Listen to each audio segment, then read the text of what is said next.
The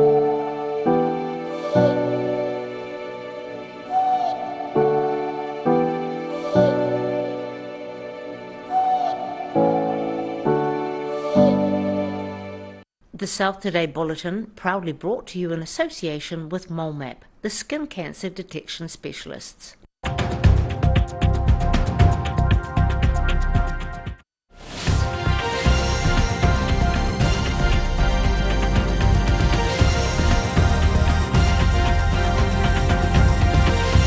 Tonight on the South Today, a well-known Dunedin climate activist gets convicted but says it won't deter her from pushing to make change.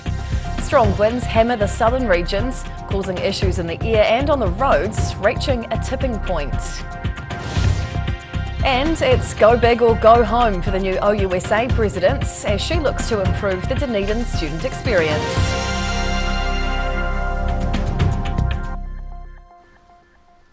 Kia ora, good evening. I'm Hannah Wilkins. A convicted anti-oil grandma is refusing to stay silent after being sentenced in Dunedin yesterday as she looks to continue her battle against climate change. Rosemary Penwarden was found guilty for forging a fake letter in an attempt to derail a petroleum conference over 4 years ago. Relief for Rosemary Penwarden as she embraces with her small group of supporters after avoiding jail time. The 64-year-old was sentenced to 125 hours community work on Monday afternoon after the jury found her guilty for creating and using a fake document in an attempt to derail a New Zealand petroleum conference in 2019. Penwarden expressed her happiness with the sentencing, even though her application to be discharged without conviction was denied. I'm here, I'm not in prison. This is good news. This is good news. I'm more than happy to do community work. It's what I do, it's my life. So that doesn't really feel like a punishment. During the trial, she admitted to being behind the ruse, but insists it was simply satire and argues there were bigger issues at play. We have got to start to see the bigger picture. We've got to start standing up together and be loud and be brave. It seems the criminal charge isn't going to slow Penwarden down, as she admits she doesn't regret what she's done, claiming she'll never stop advocating for the environment. In Dunedin, the South Today. Strong gale force winds left a trail of chaos across the south yesterday, causing a number of power outages and flight cancellations. The high winds caused major disruptions in North Otago, with many trees flattened and large vehicles blown off the road on State Highway 1. At around 3 on Monday afternoon, the treacherous conditions had also taken its toll at Dunedin Airport, cancelling 8 arrival flights and 6 departures. Aurora Energy reported over 1,000 Dunedin homes were without power, and even more in the wider Otago area as a result of power lines being affected by debris blowing in the wind. Port Otago was also closed due to the strong gales, along with the main South Railway line from Ashburton to Invercargill. Strong winds continued on their path of destruction further inland, causing issues at Queenstown Airport and taking a local boat for a ride that had been stagnant for years. Strong winds and rain once again causing havoc in central Otago on Monday, causing flight delays and cancellations at Queenstown Airport, along with other issues around the basin. Up to 24 flights were cancelled throughout the day, with northwest gales gusting up to 120 kilometres across the airport runway. Airport Chief Operating Officer Todd Grace says a few planes were able to get in and out of the airport, while others had to circle in the sky or divert to Christchurch. Yeah, it has been gusty and it's been a little bit patchy, so some flights have been able to get in, and it's just if they happen to time it right and they get in between, the wind being really bad, and there's certain times of the day it's been blowing across the runway, and that's what the airlines really struggle with, is when those winds blow across the runway. Grace recommends those whose flights have been cancelled to contact the airline as soon as possible. And in other parts of the region, notable Queenstown catamaran the Ruawaka has taken its first trip in a decade after its ropes broke and released the vessel into the lake. The large boat sailed across Lake Wakatipu, being pushed along by the strong winds, ending up on Calvin Heights Peninsula after being saved by the Queenstown Coast Guard. In Queenstown, the South Today. Dunedin City Holdings is bouncing back after a multi-million-dollar turnover in the last financial year, with increased air travel and events boosting the city's economy. The group recorded a $3.3 million profit in its annual report, calling it a solid result in what continues to be a challenging economic climate. Dunedin Airport welcomed more than 920,000 people throughout the year, almost 90% of their pre-COVID peak, thanks to a busy calendar of events for the city. Forsyth Bar Stadium hosted a number of international music acts, alongside the FIFA Women's World Cup and a string of Super Rugby matches. However, Dunedin Railways had yet another loss of last year, losing almost $1 million. A dividend of $5.5 million was paid to the Dunedin City Council, with DHCL Chairman Keith Cooper believing the report is a positive outlook for the Dunedin economy. With voting for the New Zealand general election just getting underway, another more local election has officially wrapped up. The Otago University Students Association is welcoming in a new president, coming into the position with some big ideas on how to improve the Dunedin student experience. Taking a seat in her new office, all ready for her first term of presidency. Keegan Wells has been elected as the new Otago University Students Association president after running unopposed in the student election. She's spent the past year as a postgraduate students representative for the organisation, which has taught her the importance of pastoral care. Like the small wins are what really matters within OUSA. I think I came in thinking that I could change the world in a 10-hour position, which evidently, alongside a thesis, is not the easiest thing to do. Wells says there's been a lot of loneliness within student culture following the COVID-19 pandemic, so opening a designated student bar is at the top of her agenda for 2024. New bar on campus is great, but it's not a chill bar, right? It is like a place to go see a gig. And as much as the music scene is also very important, I think somewhere that you can have a quiet beer is also very important. Wells will be taking over from current OUSA President Quinton Jane at the start of next year and says she will be bringing the go big or go home mentality to the position. In Dunedin, the South Today. Whai Yakane, still to come on the South Today. The graceful art of ballet is given a go by a Canterbury group of all ages and stages of life for a special reason, as an antique fire truck is lovingly restored in Dunedin.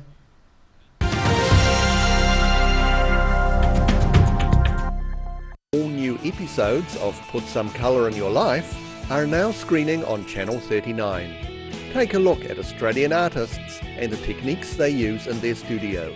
Put Some Colour in Your Life, Tuesdays, 7:30.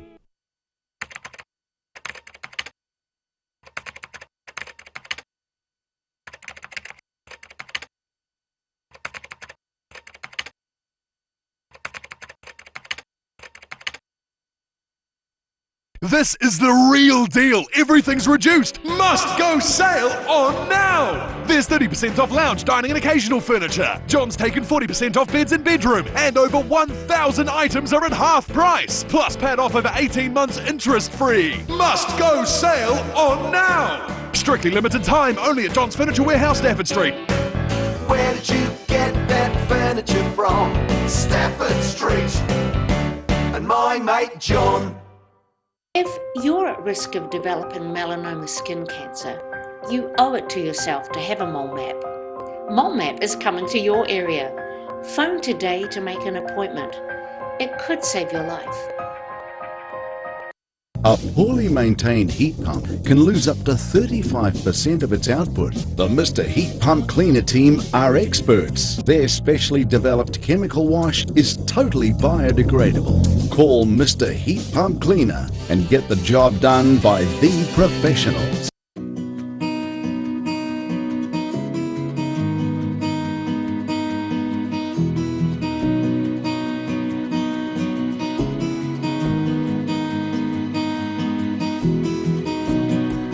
Here at Age Concern Otago, we offer a range of services to support Otago seniors to age well with dignity and independence. We provide social work support, visiting service, health promotion and social activities. Check out what we have on offer at ageconcernotago.com.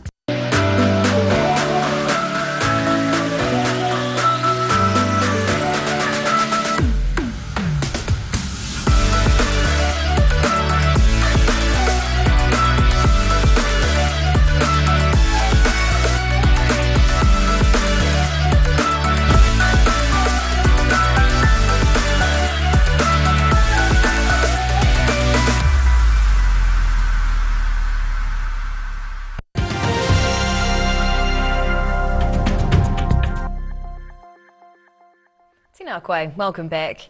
The International Day of Older Persons was celebrated in Christchurch with a pop-up ballet class over the weekend. Around 60 dancers of all ages and abilities took the opportunity to try the prestigious art form, many taking to the dance floor for the first time. These dancers proving age is no barrier, as they push their boundaries by learning something new. The International Day of Older Persons was celebrated in Christchurch on Sunday, with a pop-up ballet class for anyone wanting to try the classical art form. I think people are uncertain about how they can approach ballet as an adult, and this sort of environment of the pop-up class where it's more relaxed and a bit of fun, I think enables them to realise that actually it is something they could achieve. The fun one-off event was held at Rangiruru Girls' School Gymnasium, proving very popular with the oldies. I didn't know what to expect. I was hopeful, so that was great. I think we were almost 60 dancers that turned up to the class today. Some of them have maybe had ballets in their youth, others came for the very, very first time to their ballet class. Bosman Ballet Flow run regular classes, with the aim to make ballet more inclusive and accessible to all. We're a ballet studio dedicated just to ballet for adults. So I teach students from the youngest I think I have is 20, and then my oldest is 87. Bosman says adult ballet for beginners is rising in popularity, believing it has so many benefits for anyone who takes part, young or old. The Silver Swans program that the Royal Academy of Dance initiated is really to get people of all ages into the ballet studio because of the huge benefits you can get from ballet, physically, mentally, emotionally, socially. The success of the event has encouraged organisers to consider more pop-up ballet classes in the future, hoping to continue attracting more people to the art form. In Christchurch, the South today. After more than half a century, a retired fireman is being reunited with his first love. A 1960s fire truck has found its way back home to Dunedin in the hopes of it being restored to its former glory after laying dormant for almost a decade. A bright red blast from the past making a return to its hometown. This 1963 Dennis fire truck made its way back to Dunedin recently after sitting in a Christchurch field for the past 9 years. The vintage fire appliance holds sentimental value for retired firefighter Errol Thompson, who spent the early years of his career in the 70s on board Truck 32. For me, personally, very exciting. Just a bit of yesterday coming back, even if she was sitting on the back of a truck. Thompson is a part of the Dunedin Fire Brigade Restoration Society and hopes they can bring the big red machine back to its former glory. The truck had been kept under a cover outside Ferrymead Heritage Park, which left it in good condition for the trip back down south. I would like to think that within 12 months we might be able to have it repainted and drive her out of the shed here to show her off.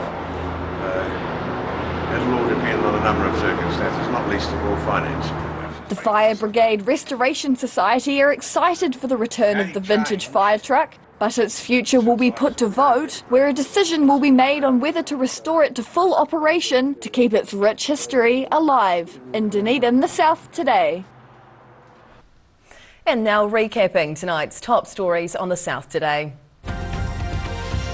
Climate activist Rosemary Penwarden has been sentenced to more than 100 hours community service after forgery. Gale force winds whipped across the south yesterday, cancelling flights and causing trouble on the roads.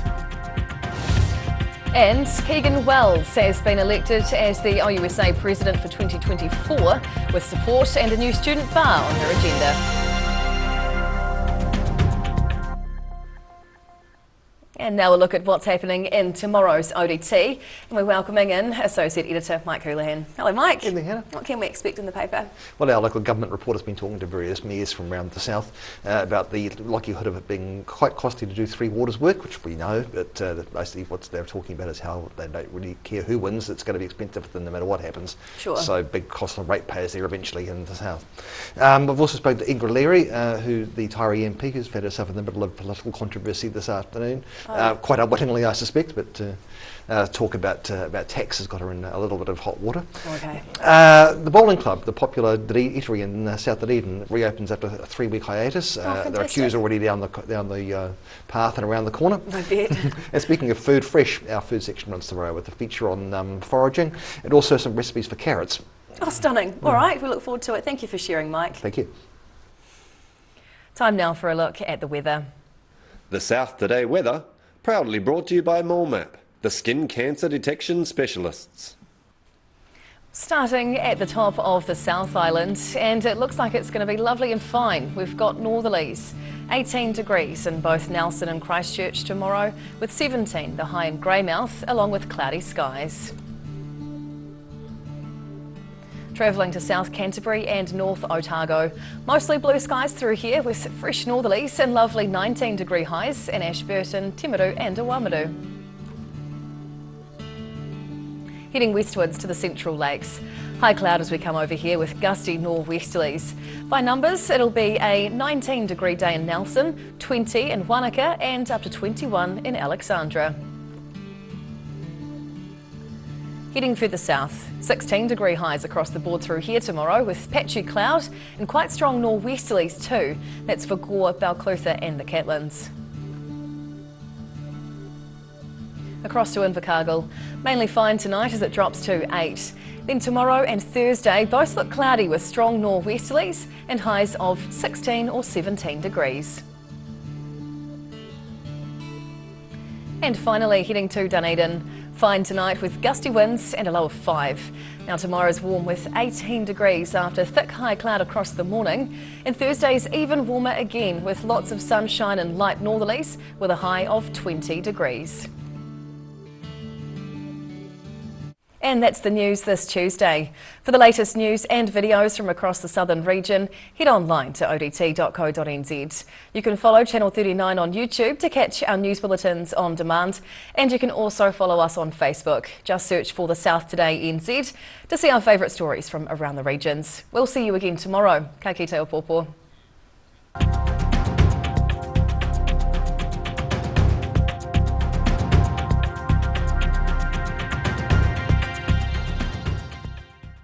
Public interest journalism funded through New Zealand On Air.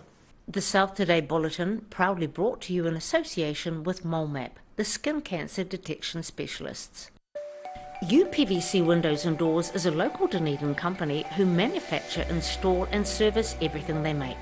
Sign up this month for a free glass upgrade. Call UPVC Windows and Doors today. Every day the team at Gillian supports grieving families at their time of need. From answering your questions to organising a farewell that reflects the wishes of your loved one, we can help. Call Gillian's today.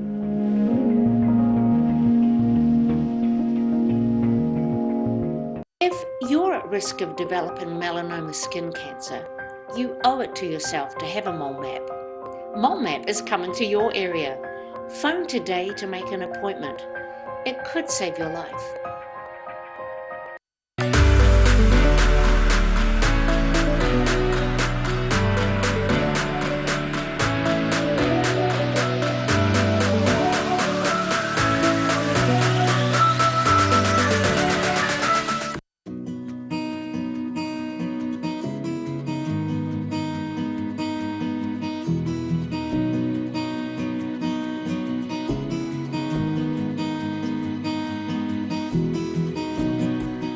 Must go sale on now! There's 30% off lounge, dining and occasional furniture. John's taken 40% off beds and bedroom. And over 1,000 items are at half price. And my mate John.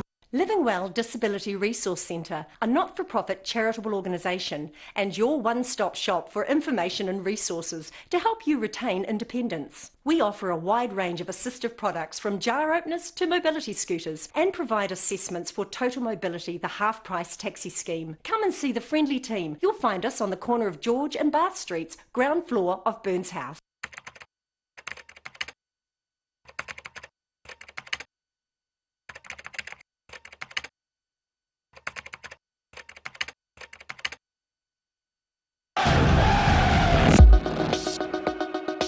Passion, drama, competition, rivalry, marketing, numbers, atmosphere, power, fight, attack, intuition, love, hate, money, cash, millionaires, fans, and fans.